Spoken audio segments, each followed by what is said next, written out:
새로운 세상을 향한 여정. 제1장 결심의 순간. 차가운 12월의 새벽 바람이 해산시의 고층 아파트 창문을 스치고 지나갔습니다. 최미선은 창가에 서서 멀리 보이는 중국 땅을 바라보며 깊은 한숨을 내쉬었습니다. 손에 든 것은 며칠 전 받은 아들 준호의 편지였습니다. 한국에서 온 그 편지에는 아들의 새로운 삶이 담겨 있었습니다.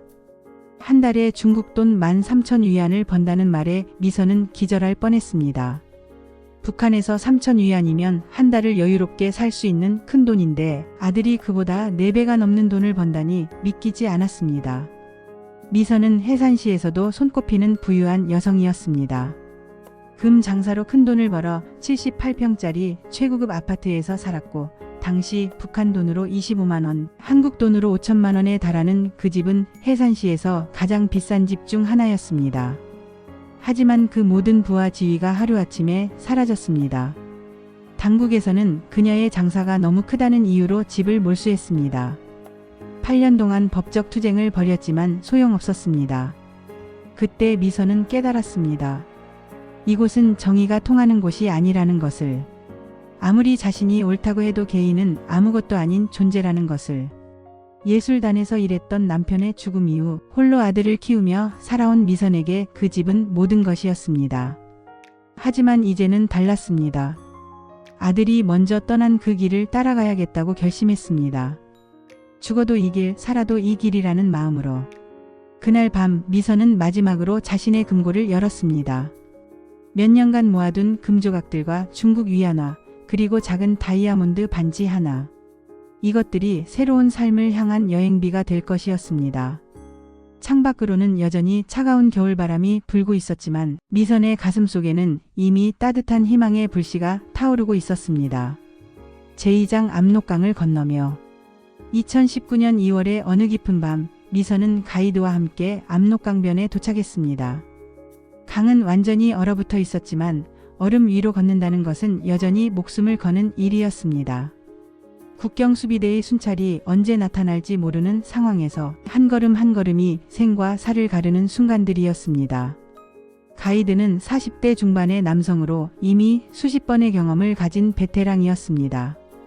강 너머 중국 땅까지는 걸어서 약 20분 거리였지만 그 20분이 평생 중 가장 긴 시간처럼 느껴졌습니다. 미선은 최소한의 짐만 챙겼습니다. 작은 배낭에 옷 몇 벌과 귀중품, 그리고 아들 사진 한 장. 밤하늘의 별들이 얼어붙은 강면을 비추고 있었습니다. 발걸음 소리조차 너무 클까봐 걱정되는 상황에서 미선은 가이드를 따라 조심스럽게 얼음 위를 걸었습니다.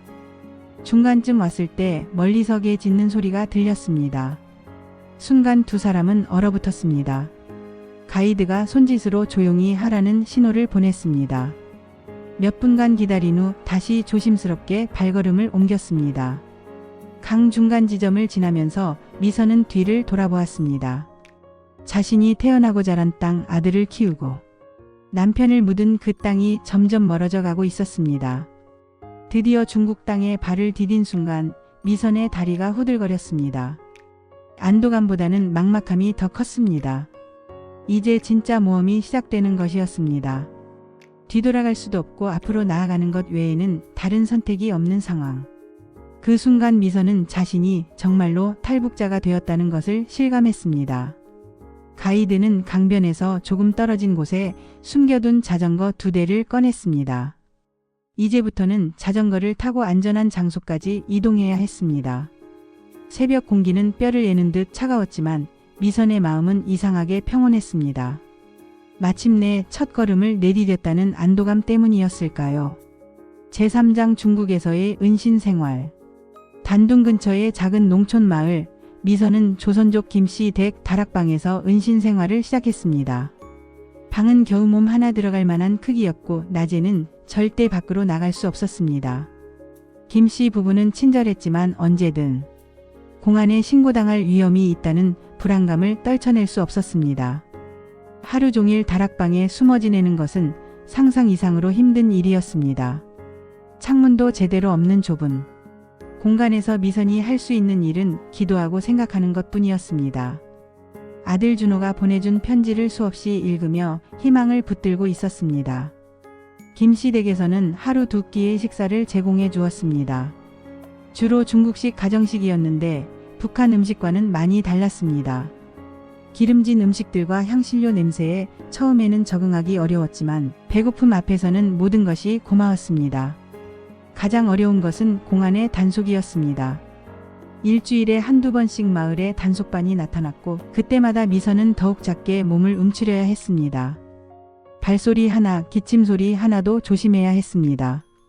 김씨 부부도 그런 날에는 평소보다 더욱 긴장한 모습을 보였습니다. 밤에는 김씨 아저씨가 국경을 넘나드는 다른 사람들의 소식을 전해주곤 했습니다. 성공적으로 한국에 도착한 사람들의 이야기를 들을 때마다 미선의 가슴은 뛰었습니다. 하지만 잡혀서 북송된 사람들의 이야기를 들을 때는 온몸이 얼어붙는 것 같았습니다. 1달 반 정도 지났을 때 김씨 아저씨가 좋은 소식을 가져왔습니다. 한국행을 도와주는 브로커를 만날 수 있게 되었다는 것이었습니다. 그날 밤 미선은 처음으로 편안한 잠을 잤습니다. 드디어 다음 단계로 나아갈 수 있게 된 것입니다. 제사장 브로커와의 만남. 3월 말의 어느 밤 미선은 김씨 아저씨와 함께 인근 도시의 작은 식당에서 브로커를 만났습니다. 브로커는 50대 초반으로 보이는 조선족 남성이었고 이름은 박철수라고 했습니다. 그는 지난 10년간 수백 명의 탈북자들을 한국으로 보내온 경험이 있다고 했습니다. 박철수는 미선을 보자마자 신분증 사진을 찍었습니다. 중국 여행 증명서를 만들기 위해서라고 했습니다. 그는 전체 여행 경로를 설명해 주었습니다. 중국 남부를 거쳐 라오스로 들어간 다음 태국으로 넘어가서 그곳에서 한국행 비행기를 타게 될 거라고 했습니다. 비용은 미국 달러로 5,000달러였습니다. 미선이 가져온 금조각들과 위안화, 다이아몬드 반지의 값어치가 정확히 그 정도였습니다. 마치 운명처럼 딱 맞아떨어지는 금액이었습니다. 박철수는 여행 중에 절대 주의사항들을 자세히 설명해 주었습니다. 가장 중요한 것은 중국 공안이나 라오스 경찰을 만나더라도 절대 한국어를 사용하지 말고 중국 관광객인 척해야 한다는 것이었습니다. 만약 의심받는 상황이 생기면 즉시 연락처로 전화하라고 했습니다. 박철수는 각 구간마다 현지 가이드들과 연락망을 구축해 두었다고 했습니다. 다음 날 새벽 미선은 다른 탈북자 2명과 함께 남쪽으로 향하는 버스에 올랐습니다. 한 명은 30대 여성이었고 다른 한 명은 50대 남성이었습니다. 모두들 긴장한 표정이었지만 서로 말을 많이 하지는 않았습니다. 각자의 사연과 아픔을 가슴에 묻고 있는 듯 했습니다. 버스 창밖으로 보이는 중국의 풍경은 북한과는 사뭇 달랐습니다. 높은 건물들과 화려한 간판들, 그리고 도로를 가득 메운 자동차들. 미선은 창가에 머리를 기대고 지나가는 풍경을 바라보며 앞으로 펼쳐질 새로운 세상을 그려보았습니다. 제5장 동남아시아로의 여정. 일주일간의 기차와 버스 여행 끝에 미선 일행은 중국 남부 국경도시에 도착했습니다. 그곳에서 라오스로 넘어가는 새로운 가이드를 만났습니다. 가이드는 라오스 현지인이었고 중국어를 조금 할 줄 알았습니다. 의사소통이 제대로 되지 않아 답답했지만 손짓 발짓으로라도 서로를 이해하려 노력했습니다. 라오스 입국 과정에서 첫 번째 위기가 찾아왔습니다. 세관원이 미선의 여행 증명서를 유심히 들여다보더니 뭔가 의심스러운 표정을 지었습니다. 심장이 터질 것 같은 순간 가이드가 재빨리 다가가 세관원과 라오스어로 대화를 나누었습니다. 얼마 후 가이드가 작은 봉투를 세관원에게 건네자 그제야 통과할 수 있었습니다. 라오스에서의 일주일은 상대적으로 평온했습니다. 작은 게스트하우스에 머물면서 다음 일정을 기다렸습니다. 라오스 음식은 매우 독특했습니다. 향신료가 많이 들어간 국수와 찐득찐득한 쌀밥, 그리고 이상한 채소들. 처음에는 먹기 어려웠지만 며칠 지나니 조금씩 익숙해졌습니다. 같은 처지의 탈북자들과 함께 지내면서 서로의 이야기를 나누게 되었습니다. 30대 여성은 남편을 두고 혼자 탈출한 경우였고 50대 남성은 아들 둘을 먼저 보낸 후 자신도 따라 나선 경우였습니다. 각자의 아픔과 희망이 서로 다르지만 모두 같은 목표를 향해 가고 있다는 동지애가 생겨났습니다. 일주일 후 드디어 태국으로 넘어가는 날이 왔습니다. 메콩강을 건너는 작은 보트에 올랐을 때 미선의 마음은 복잡했습니다. 한편으로는 한국에 한 걸음 더 가까워진다는 기쁨이 있었고, 다른 한편으로는 아직도 갈 길이 멀다는 불안감이 있었습니다. 태국에 도착한 첫날 밤, 미선은 처음으로 편안한 잠을 잤습니다. 이제 중국 공안에 손이 닿지 않는 곳까지 왔다는 안도감 때문이었습니다. 하지만 동시에 정말로 한국에 갈 수 있을까 하는 의구심도 들었습니다. 꿈만 같은 일들이 연속으로 일어나고 있었기 때문입니다. 제6장 한국 땅을 발다. 2019년 4월 15일 오후 3시 인천국제공항에 도착한 미선은 비행기에서 내려 공항 로비로 걸어가면서도 꿈인지 현실인지 구분할 수 없었습니다. 태국에서 석 달간 기다린 끝에 받은 한국행 항공권을 손에 쥐고 비행기에 오를 때까지도 믿어지지 않았습니다. 공항에서 국정원 직원들을 만났을 때 미선은 오히려 고마운 마음이 들었습니다. 자신을 버리고 온 사람을 대한민국이 받아준다는 것 자체가 너무나 감사한 일이었습니다. 일부 탈북자들이 걱정하는 것과 달리 미선은 고문이나 협박을 당할 거라고 생각하지 않았습니다. 국정원으로 가는 길에 창밖으로 보이는 한국의 풍경은 정말 놀라웠습니다. 드라마에서 보던 것들이 실제로 눈앞에 펼쳐져 있었습니다. 자동 센서로 켜지는 불빛, 깨끗하게 정비된 도로, 그리고 끝없이 이어지는 고층 건물들. 북한에서 드라마를 볼 때 의문스러웠던 것들의 답을 찾을 수 있었습니다. 국정원에서 가장 감동받은 것은 52가지의 생활용품을 담은 가방을 받은 순간이었습니다. 머리끝부터 발끝까지 양말 한 짝, 속옷 하나까지 세심하게 챙겨준 그 정성에 미선은 울컥했습니다. 북한에서는 누구도 자신에게 공짜로 뭔가를 준 적이 없었기 때문입니다. 브라자 사이즈를 잴 때의 당황스러움도 새로운 경험이었습니다. 북한에서는 그냥 눈대중으로 맞춰 입었는데 한국에서는 정확한 치수로 속옷까지 맞춰준다는 것이 신기했습니다. 이런 작은 것 하나하나가 미선에게는 한국 사회의 세심함을 보여주는 증거였습니다. 며칠 후 견학을 나갔을 때 전쟁기념관에서 받은 충격은 잊을 수 없었습니다. 북한에서는 남조선이 북침을 했다고 배웠는데 실제로는 북한이 남침을 했다는 역사적 사실을 알게 된 것입니다. 그 순간 미선은 자신이 지금까지 얼마나 거짓된 교육을 받아왔는지 깨달았습니다. 제7장 정착의 실현과 성장. 하나원에서 3개월간의 교육을 마치고 사회에 나온 미선에게는 새로운 도전이 기다리고 있었습니다. 아들 준호와의 재회는 감격적이었지만 동시에 한국 사회에 적응해야 한다는 현실적인 과제도 주어졌습니다. 첫 직장은 식품 포장 공장이었습니다. 북한에서 예술인으로 살았던 미선에게 육체 노동은 상상 이상으로 힘들었습니다. 하루 8시간을 서서 일하는 것이 너무 힘들어서 내가 이런 일을 하려고 한국에 왔나 하는 생각이 들기도 했습니다. 하지만 첫 월급 220만 원을 받던 날의 감동은 평생 잊을 수 없었습니다. 북한에서는 아무리 일해도 제대로 된 보상을 받을 수 없었는데 한국에서는 일한 만큼 정확하게 돈을 받을 수 있다는 것이 너무나 신기했습니다. 그 순간 미선은 자신도 이 사회의 일원이 될 수 있다는 확신을 갖게 되었습니다. 언어 문제도 큰 어려움이었습니다. 식당에서 물은 셀프입니다 라는 안내문을 보고 셀프를 음식 이름으로 착각해서 여기요, 셀프 좀 주세요 라고 주문했던 일은 지금도 생각하면 부끄럽습니다. 아이스 아메리카노를 따뜻하게 달라고 했던 것도 마찬가지였습니다. 그래도 점차 적응해가면서 미선은 자신만의 작은 사업을 시작하기로 결심했습니다.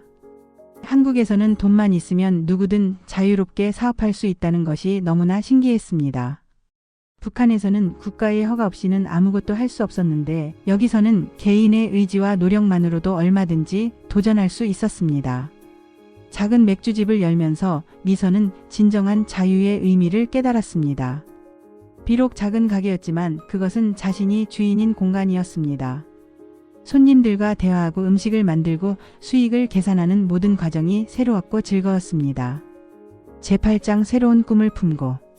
한국에 온 지 4년이 지난 지금 미선은 자신의 삶을 돌아보며 감사의 마음을 금할 수 없습니다.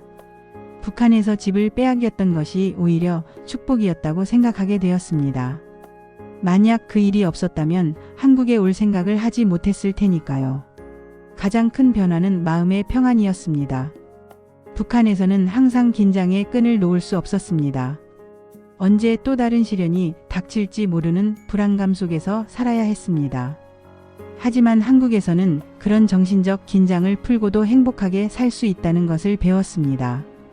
운전면허를 따서 고속도로에서 차가 막힐 때 미선은 특별한 감정을 느꼈습니다. 나도 대한민국 사람들과 한 줄에 서 있구나.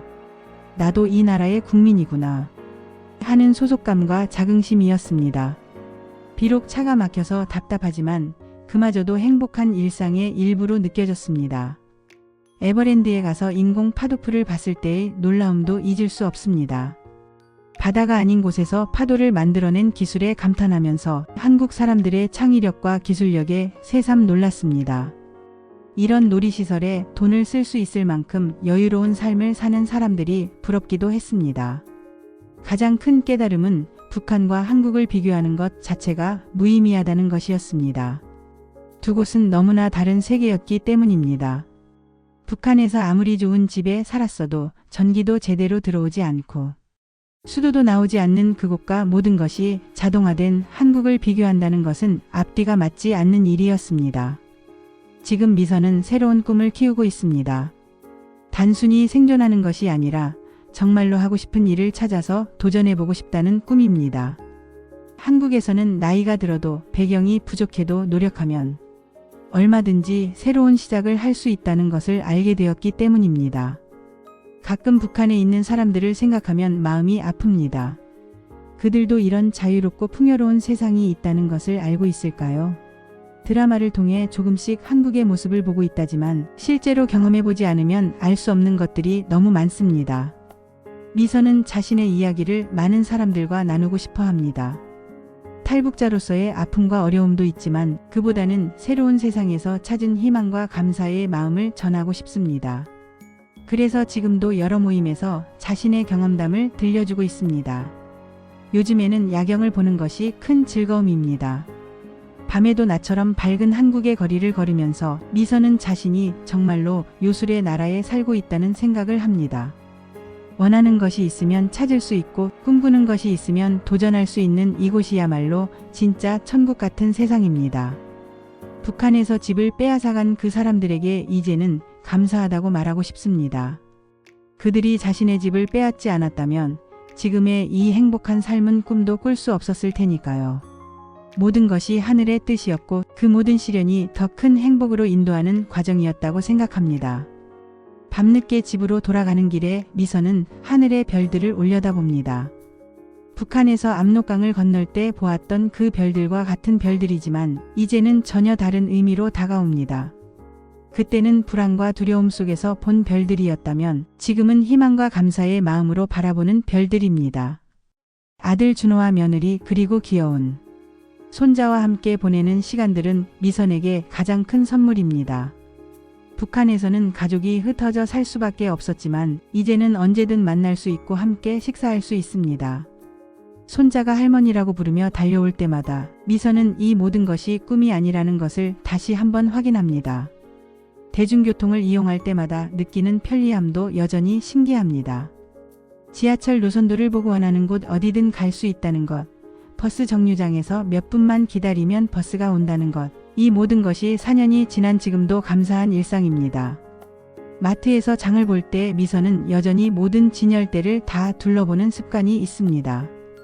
북한에서 장마당에 다닐 때의 습관이 몸에 배어 있기 때문입니다.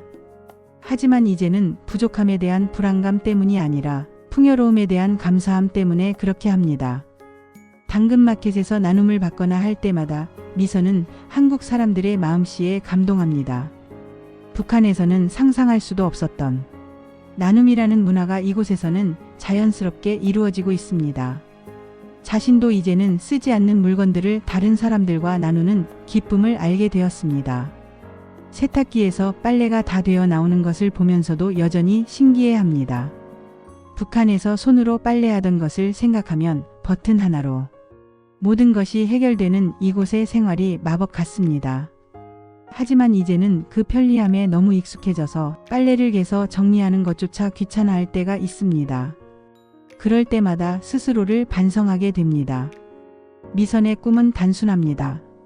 건강하게 오래 살면서 이 좋은 나라에서 더 많은 행복을 누리고 싶다는 것입니다. 그리고 기회가 된다면 북한에 있는 사람들에게도 이런 세상이 있다는 것을 알려주고 싶습니다. 자유롭게 꿈꿀 수 있고 노력하면 이룰 수 있는 세상이 있다는 것을 말입니다. 지금도 미선은 가끔 자신을 꼬집어 봅니다. 이 모든 것이 현실인지 확인해 보기 위해서입니다.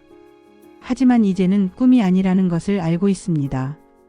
이것이 바로 자신의 새로운 삶이고 앞으로도 계속될 행복한 일상이라는 것을 말입니다.